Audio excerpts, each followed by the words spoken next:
Olá, bem-vindos de volta ao canal Jane Cruz. E hoje eu vou falar de um tema muito importante. Eu quero compartilhar um pouquinho da experiência que eu estou tendo aqui em Portugal.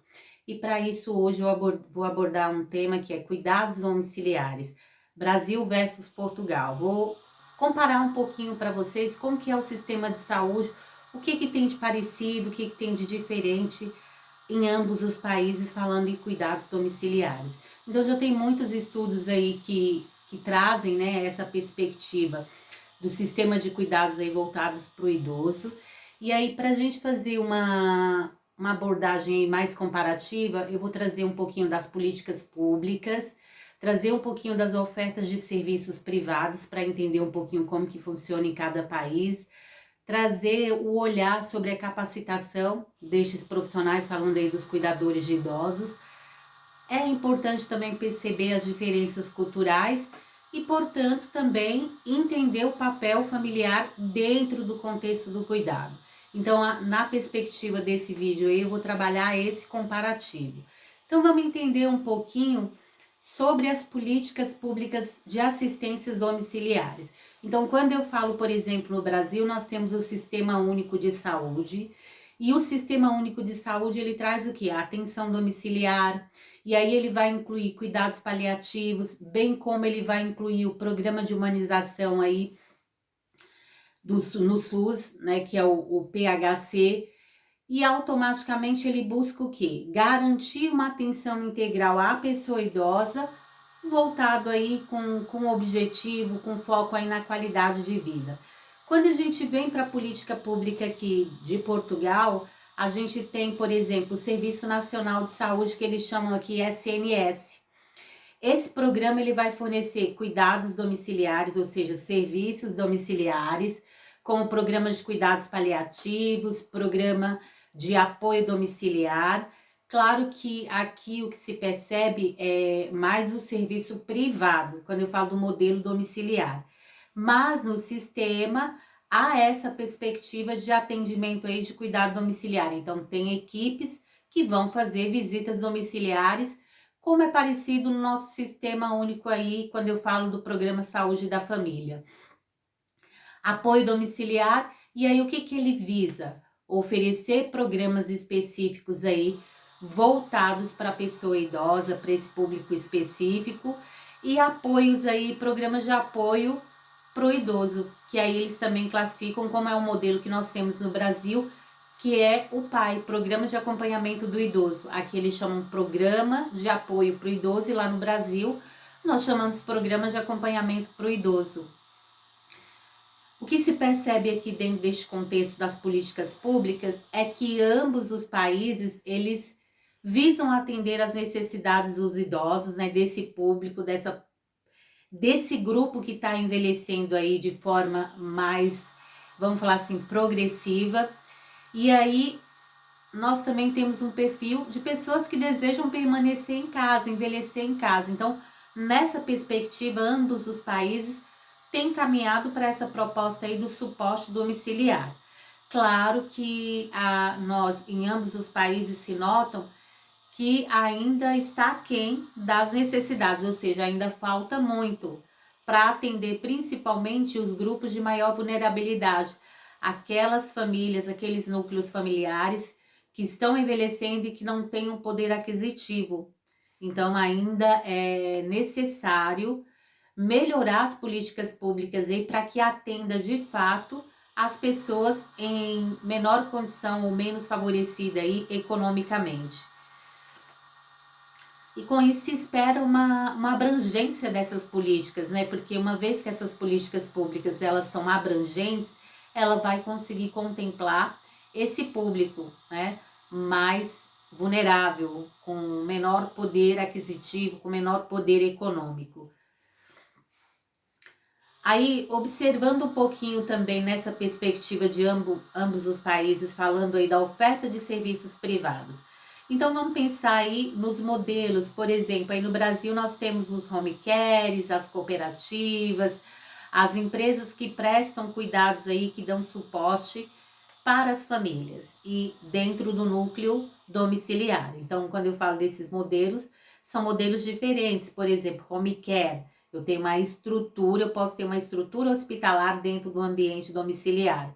Quando eu falo de uma cooperativa, de uma consultoria, aí nós temos somente o deslocamento de profissionais aí falando exclusivamente aí do grupo de cuidadores de idosos, prestando assistência, ou seja, cuidado domiciliar, atendendo às necessidades básicas humanas aí daquela pessoa idosa ou daquele grupo de idosos. Assim como nós temos as instituições de longa permanência, públicas e privadas aí. Então, o que se observa? É um mercado aí que ele, quando eu falo desse mercado privado aí, de oferta de serviço privado, no Brasil está em crescimento e aí, consequentemente, as empresas vão oferecer diversos serviços, desde assistência médica, fisioterapia, acompanhamento psicológico, atividades recreativas, suporte da enfermagem, suporte de cuidadores. Então, vai ter uma gama, né, de uma equipe multidisciplinar ofertando o cuidado dentro do próprio ambiente da pessoa idosa. Quando eu falo aqui em Portugal, esse serviço privado também percebe um crescimento significativo, porém, em ambos os países é um serviço caro, que nem toda a população ela vai ter condição de pagar por esse serviço. Por isso da importância de pensar em mais políticas públicas para contemplar todas as classes sociais. E aqui em Portugal, o que se percebe?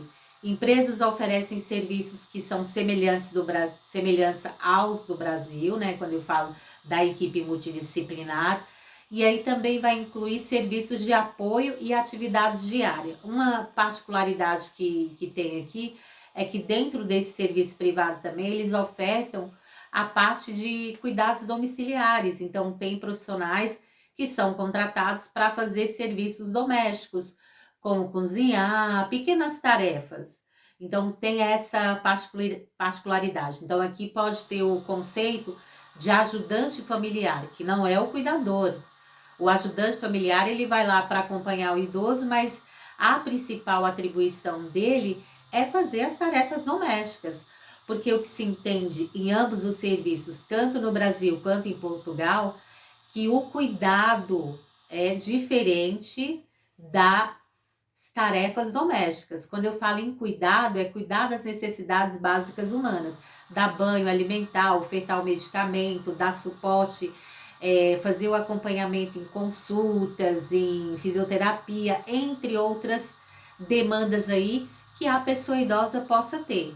Quando o profissional em ambos os países, ele se dedica às tarefas domésticas, não está havendo o exercício do cuidado, e sim às atividades domésticas. Então é preciso, o que eu percebo que em ambos os países é necessário rever esses conceitos. O que é cuidado e o que é tarefa doméstica. Aí, fazendo um comparativo aí de perfil dos cuidadores e a capacitação profissional. Então, no Brasil, a gente tem uma diversidade aí, que vai incluir profissionais da saúde, como enfermeiros, auxiliares, técnicos. Então, as qualificações, elas são diversificadas, porque nós temos o sistema de suporte domiciliar, que é o home care, e aí é uma estrutura hospitalar onde envolve competências e com habilitações técnicas. Eu tenho o suporte domiciliar, que é as agências aí, as cooperativas, onde ela vai direcionar a condição aí do cuidado mais básico, e aí pode ser ofertado por cuidadores que também são capacitados, passam por uma formação, por aulas teóricas, aulas práticas, onde vai estar melhor preparado aí para ofertar esses cuidados. Aqui em Portugal, se percebe que a profissão de cuidador, ela é regulamentada, que a gente fala do cuidador, mas aqui eles têm outros termos. Auxiliar de geriatria, auxiliar de saúde, com formações aí, qualificação, com curso de assistente de cuidados domiciliares. No Brasil, a gente, como eu falei, tem essa equipe diversificada, que ela vem de diferentes níveis aí. Cuidadores não profissionais, como familiares e amigos, em ambos os países tem, que é o que nós chamamos de cuidador informal. Então, vamos relembrar um pouquinho. A gente pode ter 3 perfis de cuidador lá no Brasil. O cuidador profissional, que envolve a classe aí habilitada, que é a parte da enfermagem. O cuidador formal, onde ele faz um custo livre e ele trabalha aí atendendo às necessidades básicas humanas aí da pessoa idosa. E a gente pode ter o cuidador informal, que é o familiar, o parente, o amigo próximo, que presta também suporte às necessidades básicas humanas. Aqui em Portugal eu percebo que é um pouco parecido. Por exemplo, tem esse profissional aí qualificado como agente, auxiliar de geriatria, ou auxiliar de saúde, ou assistente de cuidados domiciliares, mas tem também o suporte familiar ou suporte de pessoas próximas aí no cuidado dessas pessoas. A nível de comparação aí, o que se percebe entre Brasil e Portugal falando desse eixo aí, perfil dos cuidadores? O nível de formação dos cuidadores variam entre os dois países aí. Como Portugal tem uma estrutura mais formalizada para qualificação de profissional. Em tese, porque no Brasil também nós já temos uma estrutura muito boa, tem instituições aí sérias que dão cursos de qualidade e é bem estruturado e prepara o cuidador de fato para a realidade do envelhecimento. E oportunidades que se notam em ambos os países é que, quando se fala desse processo de formação, investir, capacitar o profissional, investir em programas de capacitação profissional para cuidadores é fundamental aí para garantir a qualidade dos serviços e o bem-estar dos idosos em ambos os países. Claro que em ambos os países ainda tem muito a ser melhorado dentro do processo de envelhecimento, dentro de entender o que é o processo de envelhecimento e se preparar para isso dentro dos núcleos familiares, capacitando famílias e profissionais aí para ofertar o melhor cuidado para a pessoa idosa. Quando eu falo aí das diferenças culturais e o cuidado familiar, ou seja, essas diferenças culturais, elas vão ser parecidas em ambos os países. Por exemplo, se eu comparar o Brasil, o cuidado familiar é tradicionalmente forte e a família, ela é uma família mais extensa, acaba assumindo o papel aí importante na assistência aos idosos. Em Portugal também exerce esse papel significativo, então a família também exerce esse papel significativo, tem uma assistência aí importante para o grupo etário, para as pessoas idosas, e essas famílias extensas aí, os filhos, acabam assumindo a responsabilidade aí desses pais que envelhecem. Claro que nós vamos, eu consigo perceber que isso não é uma realidade em todo o país, tem diferenças dentro dos grupos, porque aqui o que percebe dentro do país que há uma forte migração para outros países e, consequentemente, esses pais idosos envelhecem e esses filhos estão em outros países. E aí parte do pressuposto que ele vai ter duas realidades. Ou ele vai contar com o suporte aí de um serviço privado para ofertar cuidado para esse pai, ou ele vai colocar dentro de uma instituição de longa permanência, ou na linguagem popular, uma casa de repouso, para cuidar destes pais, porque essa família, mesmo sendo extensa, ela não está aqui para ofertar esse cuidado. Então, vai precisar desse suporte. E aí, a nível de diferença, o que a gente percebe? O Brasil, as diferenças culturais influenciam as práticas do cuidado, com variações aí, expectativas que a gente vai percebendo dentro do suporte e dentro dos métodos de assistência. Então, a gente vai percebendo essa característica. Em Portugal, embora tenha semelhança, que é um cuidado tradicional ou significativo aí, falando do suporte familiar, essas diferenças aí, elas podem resultar nas diferenças nas práticas do cuidado, como importância de apoio social, preferência por estilo de vida mais ativo aí. Então, se percebe e se nota essa diferença. E aí vem a importância do papel da família nos cuidados domiciliares. Então, qual que é o papel da família? Qual é o impacto, né, do papel familiar dentro do cuidado? Então, vamos pensar primeiro no apoio prático. Esse apoio prático, o que acontece? A família, ela pode fornecer apoio prático como ajuda nas atividades diárias, por exemplo, nas tarefas domésticas. Isso não deve ser direcionado para o cuidador, porque o cuidador está ali para cuidar da pessoa idosa.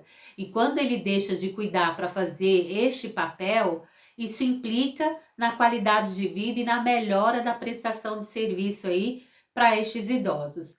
Então, como cozinhar, limpar, cuidar da higiene do ambiente, isso pode ser um contributo da família. Companhia e afeto. Então, a família, ela pode exercer este suporte aí de companhia e afeto. É uma fonte de companhia e afeto, proporcionando aí apoio emocional e social para a pessoa idosa, né, para o envolvido aí no cuidado. E isso é crucial para o bem-estar do idoso. A gente tem que pensar sempre nesse bem-estar. Suporte financeiro. Quando eu falo desse suporte financeiro, em alguns casos, a família contribui financeiramente para os cuidados domiciliares, ou seja, especialmente para cobrir os custos do serviço. Isso é uma realidade em ambos os países, né? Nem sempre o padrão financeiro agora dessa pessoa idosa é suficiente para arcar com esses custos. Tomada de decisão. Quando fala da tomada de decisão, a família é frequentemente envolvida aí nas decisões sobre os cuidados domiciliares, garantindo que os desejos e necessidades dos idosos sejam respeitados. Então é importante que a família compartilhe o perfil do seu idoso, quais são as necessidades, qual era a rotina dele, quais eram os gostos, as aptidões, para que esse cuidado seja adaptado para a realidade da pessoa idosa. Com isso, isso vai proporcionar um bem-estar e fazer a manutenção da independência e da autonomia dessa pessoa idosa. E aí também vamos pensar nos desafios e oportunidades que esse perfil do cuidado domiciliar em ambos os países oferece. Então nós vamos ter aí em ambos os países o aumento da expectativa de vida em ambos os países, e isso coloca uma pressão sobre o sistema de saúde e sobre os serviços de cuidados domiciliares. Já os recursos, a gente pensa nos recursos limitados. Então, os recursos para os cuidados domiciliares aí podem ser limitados, especialmente no setor público. Isso é perceptível em ambos os países. Ter um serviço público que atenda integralmente a pessoa idosa, o que pode levar a longas listas de esperas de espera aí dos serviços e falta de acesso à assistência. Isso se nota em ambos os países. Falta de profissionais qualificados. A escassez aí de qualificação, ou seja, de profissionais qualificados para atender às necessidades dos idosos é um desafio em ambos os países. Então, quanto mais nós capacitarmos, prepararmos profissionais, mais a população que já está envelhecida e que está envelhecendo vai ter qualidade aí de serviços prestados a eles. Tecnologias e inovações aí dentro dessa característica, a gente percebe que as tecnologias digitais, a telemedicina, ela tem o potencial de melhorar a qualidade e a eficiência dos cuidados domiciliares. Se percebe que em alguns países esse serviço já é mais ativo. Por exemplo, nos Estados Unidos a gente percebe que isso já é um processo contínuo. Aqui, como no Brasil, isso é um processo que está em ascensão, que está em crescimento. Até porque precisa haver uma educação, uma aceitação da população nesse modelo de serviço. Educação e conscientização, que é um outro ponto aí a ser analisado. A educação e a conscientização pública sobre os cuidados domiciliares pode promover a escolha de modelos de atenção centrada ao idoso. Então, tem que haver constantemente a educação permanente, ou seja, estar sempre preparando a população, não só os profissionais, mas conscientizando a população, seja filhos, seja idosos que estão em plena condição de entendimento, o que é esses modelos de serviço e de que forma eles podem usufruir destes modelos de serviço. E aí, como conclusão aí desse modelo comparativo, o que se percebe aqui ao final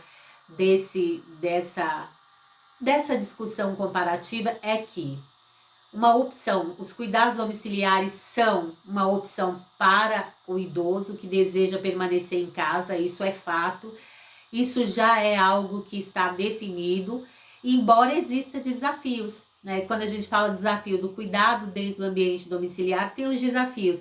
Você encontrar uma equipe coesa, um serviço adequado e que vai atender às necessidades da pessoa idosa e, consequentemente, a gente também tem que avaliar a questão do custo desse serviço.